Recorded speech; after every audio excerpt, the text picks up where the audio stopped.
আসসালামু আলাইকুম। আপনাদেরকে এখন দেখাবো জিমেল স্টোরেজ ফুল হয়ে গেলে কীভাবে স্টোরেজটি ঠিক করবেন। তো অ্যাটাচমেন্টে গিয়ে হ্যাশ এনি অ্যাটাচমেন্টে গিয়ে যাবেন। এখানে গিয়ে যেগুলো আপনার প্রয়োজনীয়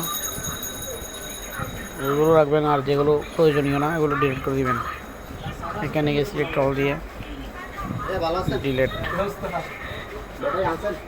আরেকটা হচ্ছে আনসাবস্ক্রাইব।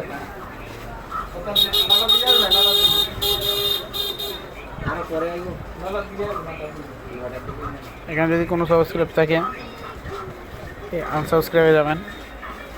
আনসাবস্ক্রাইবে এখানে যেগুলোর দরকার নাই এগুলো সব সিলেক্ট করবেন, সিলেক্ট অল দিয়ে ডিলিট দিলে হয়ে যাবে। আমার ভিডিওটি ভালো লাগলে লাইক এবং শেয়ার দিয়ে সাবস্ক্রাইব দিবেন। ধন্যবাদ।